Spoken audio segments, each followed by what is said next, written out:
44 శ్రీమతి సవిత గారు.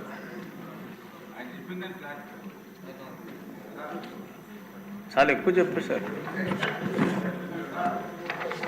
ధన్యవాదాలు అధ్యక్ష.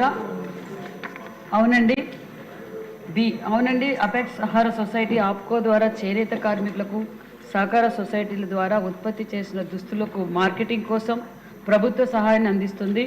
స్వచ్ఛ ద్వారా ఎన్ఎస్డిసి నైపుణ్య స్థాయి పెంపు శిక్షణ ద్వారా ముడి సరుకుల సరఫరా పథకం, ఆర్ఎంఎంఎస్ ద్వారా కింద ముడి సరుకుల సరఫరా ఎగ్జిబిషన్స్, మార్కెటింగు, ఈవెంట్స్ నిర్వహించడం ద్వారా సహకార సొసైటీలకు చెందిన చేనేత కార్మికులకు కూడా సహాయపడుతుంది. నమస్కారం. లోకం నాగమాధవ్ గారు. మాధవ్ గారు, నిన్న మీరు ఆ సమస్య చర్చించారు, మత్స్యకారులది. అంత డీటెయిల్గా కాకుండా కొంచెం. సరే సార్, ధన్యవాదాలు అధ్యక్ష. చక్కటి పంచకట్టులో డిప్యూటీ స్పీకర్గా మీరు ఆ కుర్చీని అవరోధించిన రోజు నేతలకు సంఘీభావం తెలియజేశారు. దానికి మీకు ప్రత్యేక ధన్యవాదాలు అధ్యక్ష. అధ్యక్ష, ఈరోజు రాష్ట్రంలో చేనేత రంగం చాలా సంక్షోభంలో ఉంది. ముడి సరుకుల ధరలు పెరిగిపోయి మరమగ్గాలతో పోటీ పడలేక, అలాగే జిఎస్టీ అన్నది విధించడం వల్ల చీరల ధరలు పెంచలేకపోతున్నారు. అదే వాళ్ళు తయారు చేసిన ఉత్పత్తుల ధరలు పెరగట్లేదు, కానీ ముడి సరుకుల ధరలు పెరిగిపోవడం వల్ల సుమారు మన రాష్ట్రంలో 50% మగ్గాలు మూతపడిపోయాయి అధ్యక్ష. ఇది అందరికీ తెలిసిన నిజం. సీఎం గారు మాట్లాడారు నేషనల్ హ్యాండ్లూమ్స్ డే రోజు. అలాగే డిప్యూటీ సీఎం గారు కూడా ఉప్పాడని పునర్వైభవం తెస్తానని మాట్లాడారు. కాబట్టి నేను మంత్రి గారు ఇప్పుడు సబ్సిడీలు ఉన్నాయి యార్న్ మీద, పవర్ మీద, ఫ్యూయల్ మీద అని చెప్పారు, కన్స్ట్రక్షన్ ఆఫ్ షెడ్స్ మీద. అలాగే మనం మార్కెటింగ్ బాగుంది, ఆప్కోలు సొసైటీలు చేసినామని చెప్పడం కూడా జరిగింది అధ్యక్ష. కానీ నేను మంత్రి గారిని ముఖ్యంగా కొన్ని విషయాలు ఆలోచించమన్నాను అధ్యక్ష. గుజరాత్లో బిజోడి అన్న గ్రామంలో కూలీలు నేతన్నలుగా మారి ఈరోజు అధిక లాభాలు సంపాదిస్తున్నారు అధ్యక్ష.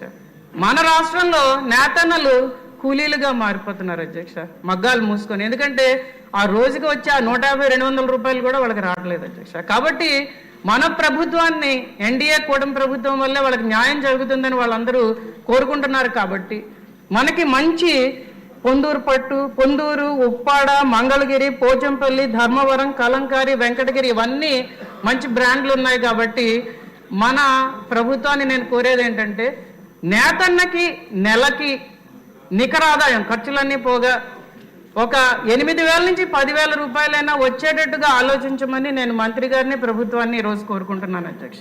ఇది చాలా అవసరం అధ్యక్ష. తర్వాత ముడి సరుకుల మీద సబ్సిడీ పెరగాలి. ఎందుకంటే ముడి సరుకుల ధరలు పెరిగిపోయి యార్ను కొనుక్కోవాలంటే ఈరోజు చాలా కష్టం అయిపోతున్నది.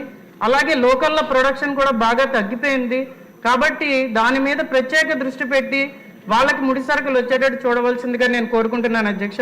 తర్వాత చేనేత కార్మికులకి, నేతన్నలకి ఇళ్ళు ఇచ్చేటప్పుడు షెడ్లకి సెపరేట్గా, అంటే వాళ్ళకి స్థలం ఉంటే షెడ్లు కట్టుకోవడానికి వేరే బడ్జెట్ ఇవ్వవలసిందిగా కూడా ప్రభుత్వాన్ని ఈరోజు మంత్రి గారిని కోరుకుంటున్నాను అధ్యక్ష. అలాగే కమ్యూనిటీ షెడ్స్ మీద ప్రత్యేక దృష్టి పెట్టాలి. ఎందుకంటే అమరచింత అనే ఊరిలో కమ్యూనిటీ షెడ్స్ పెట్టి దాన్ని ఒక ఎంఎస్ఎంఈగా రూపొందించి ఈరోజు వాళ్ళ అధిక లాభాలు తెలంగాణలో పొందుతున్నారు అధ్యక్ష. కానీ ఆ పరిస్థితి మన నేతన్నలకు లేదు.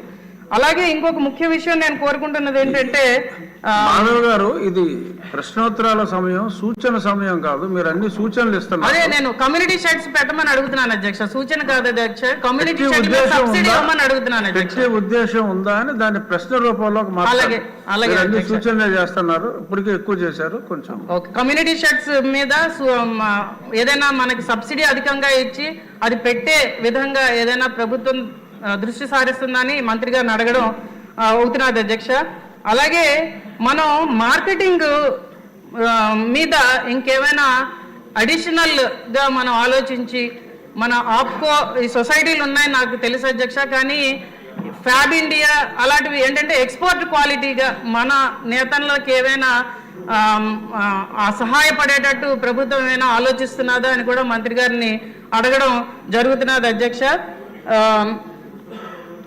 తర్వాత గవర్నమెంట్ మొన్న మన నేషనల్ హ్యాండ్లూమ్స్ డేలో మాట్లాడుతూ మన ముఖ్యమంత్రి గారు జిఎస్టీ వెసులుబాటు కల్పిస్తానని చెప్పడం జరిగింది. దాని ప్రకారం గవర్నమెంట్ ఏమైనా మంత్రి గారు ఏమైనా ఆలోచిస్తున్నారా అని కూడా అడుగుతున్నాను అధ్యక్ష. అలాగే గవర్నమెంట్కి ఒక్క సూచన అధ్యక్ష, ఒక్క నెలలో ఒక రోజు హ్యాండ్లూమ్స్ వేసుకునేటట్టుగా అందరికీ కూడా గవర్నమెంట్ ఉద్యోగస్తులకి ప్రత్యేకంగా ఏమైనా పెడతారా అని కూడా మీ ద్వారా అడుగుతున్నాను అధ్యక్ష.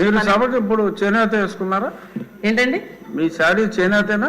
చేనేతేనండి, చేనేతేనండి.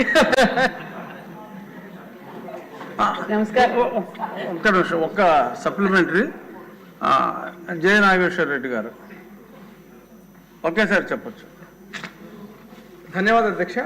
మా ఎమ్మిగనూరు నియోజకవర్గంలో చేనేత కళాకారులు ఎక్కువ అధ్యక్ష. గత ప్రభుత్వం, తెలుగుదేశం ప్రభుత్వం 2014-19లో ముఖ్యమంత్రి వర్యులు చేనేత కళాకారుల కొరకు ఏదైతే పట్టు పరిశ్రమ నుంచి సెరికల్చర్ ప్రతి చేనేత కుటుంబానికి 600 రూపాయలు, అదే రకంగా మళ్ళీ దాన్ని 1000 రూపాయలు పెంచి పట్టు మగ్గాల కాలేజ్ ఏర్పాటు చేశారు, పార్క్ ఏర్పాటు చేశారు. కాబట్టి మాకు కూడా కొంచెం ఆ వెలుసుబాటు ఉంటే బాగుంటుంది అని చెప్పి అందరూ కోరడం జరిగింది అధ్యక్ష. కాబట్టి దాన్ని కూడా ఒకసారి ఏమన్నా ఆలోచించగలరేమో మంత్రి గారిని ప్రశ్నిస్తున్నాను అధ్యక్ష. అదేవిధంగా ఈ కార్మికులకి చాలామందికి హెల్త్ ఇన్సూరెన్స్ చాలా ప్రాబ్లం ఉంది అధ్యక్ష. ఆ హెల్త్ ఇన్సూరెన్స్ కూడా ఈ వీవర్స్ కమ్యూనిటీకి ఏమైనా హెల్ప్ చేయగలరేమో అని చెప్పి నేను మంత్రి గారిని కోరుకుంటాను అధ్యక్ష. ధన్యవాదాలు. మంచి ప్రశ్న మంత్రి గారు. అధ్యక్ష, వాస్తవానికి చేనేతల పరిస్థితి నిజంగా గత 5 సంవత్సరాలుగా చాలా దారుణమైన పరిస్థితి. కొన్ని చోట్ల ఆత్మహత్యలు కూడా చేసుకున్నారు అధ్యక్ష. గతంలో రాష్ట్రం విడిపోయి అప్పుల్లో ఉన్న మన ఆనాటి ముఖ్యమంత్రి చంద్రబాబు నాయుడు గారికి రైతన్నలకు, నేతన్నలకు స్వర్ణయుగంలా జరిగింది అధ్యక్ష. అప్పుడు అనేక సంక్షేమ పథకాలు కూడా మనం 14-19లో ఇచ్చాము అధ్యక్ష. పావలా వడ్డీ రాయితీ ఇచ్చాము. ప్రాథమిక చేనేత సహకార సంఘాలకు PHWCS మరియు ఆప్కో ద్వారా 20%, 30% సబ్సిడీలు కూడా తగ్గించాం. అదేవిధంగా థ్రిఫ్ట్ పథకం కూడా అందజేశాం. NHDC మరియు ఆప్కో నుండి ముడి సరుకులకు, రంగులకు, రసాయనాలకు కొనడానికి కూడా 40% సబ్సిడీ కూడా గతంలో ఇచ్చాం అధ్యక్ష. చేనేత హ్యాండ్లూమ్స్ డెవలప్మెంట్ ప్రోగ్రామ్ NHDP కింద మార్కెటింగ్ కూడా మనం ప్రోత్సాహకరంగా గతంలో అనేక సంక్షేమ పథకాలు చేశాం అధ్యక్ష. అదేవిధంగా పవర్లూమ్ యూనిట్కి 50% పవర్ రాయితీ కూడా మనం అందజేశాం అధ్యక్ష. మరి గత 5 సంవత్సరాలలో మరి నా నేతన్నలు, నా బడుగు బడిహీన వర్గాలని చెప్పి ఓటేపించుకున్న గత ప్రభుత్వం గురించి మనం అందరం చర్చించాం అధ్యక్ష. మరి ప్యాలెస్లు కట్టుకోవడం తెలుసు, ప్రతి నియోజకవర్గంలోనూ బంగ్లాలు కట్టుకున్నారు, ఎక్కడ చూసినా ప్యాలెస్లు కట్టుకున్నారే తప్ప బడుగు బడిహీన వర్గాలకు చెందిన చేనేతలు ఆ రోజు నా నేతన్నలు అని చెప్పి ఓటేపించుకొని గత ప్రభుత్వం మోసం చేసి నిజంగా నేతన్నల పరిస్థితి మరీ దారుణమైన పరిస్థితి. ఒక్క నేతన్న నేస్తామని చెప్పి ఇచ్చారట, బటన్ నొక్కారట అధ్యక్ష. ఆ బటన్ నొక్కిన అసలు సిసలు నేతన్నకు మాత్రం ఎవరైతే వస్త్రాన్ని పోగుని వస్త్రంగా మార్చి మనందరి మానాన్ని కాపాడుతున్న నేతన్నలను నిజంగా దారుణమైన పరిస్థితి అధ్యక్ష. 86,000 మందికి నేను నేస్తామని చెప్పించారు. అందులో వైసీపీ కార్యకర్తలు ఉన్నారే తప్ప మగ్గం అంటే తెలియని వారికి, అంటే అక్కడ కూడా నేతలను మోసం చేసిన గత ప్రభుత్వం అధ్యక్ష. మరి మనం అధికారంలోకి వచ్చాక గత 5 సంవత్సరాలుగా, అంటే 5 సంవత్సరాలుగా నేతలు పడుతున్న కష్టాలు మన యుగళం అధినేత నారా లోకేష్ గారు దగ్గరుండి, ఎందుకంటే మంగళగిరిలో ఎక్కువగా నేతన్నలు ఉన్నారు అధ్యక్ష.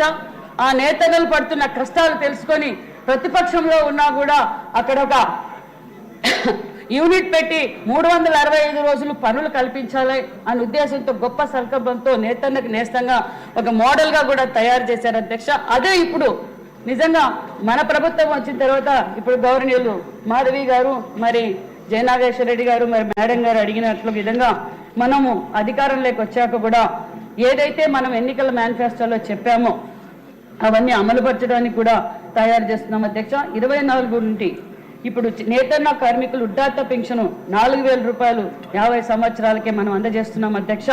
అదేవిధంగా నేషనల్ ఇన్స్టిట్యూట్, అంటే NISFT, నేషనల్ ఫ్యాషన్ డిజైన్ గురించి కూడా దగ్గరలో మనము డిస్కషన్ కూడా జరిగి అవి కూడా అమలు పరుస్తున్నామని కూడా తెలియజేస్తున్నాం అధ్యక్ష. థ్రిఫ్ట్ ఫండ్ పథకం కూడా అమలు పరుస్తున్నాం. అదేవిధంగా పవర్ లూమ్ యూనిట్కి 50% రాయితీ కూడా మనం ఇస్తున్నాం అధ్యక్ష. గౌరవ ముఖ్యమంత్రి చంద్రబాబు నాయుడు గారు చేనేతలకు ఇచ్చిన హామీల మేరకు ఈ సంవత్సరం నుండి అమలు చేయబోయే నూతన పథకాలు అధ్యక్ష. ఆరోగ్య బీమా పథకం అధ్యక్ష, గతంలో మనం ఇచ్చాం అధ్యక్ష, 14-19లో మనం ఇచ్చాం. మరి ఇప్పుడు ఆరోగ్య బీమా పథకం కూడా అమలు పరుస్తున్నాం అధ్యక్ష. అదేవిధంగా 5% GST రియంబర్స్మెంట్ కూడా మనం చేయబోతున్నామనే విషయాన్ని కూడా మీకు తెలియజేస్తున్నాం అధ్యక్ష.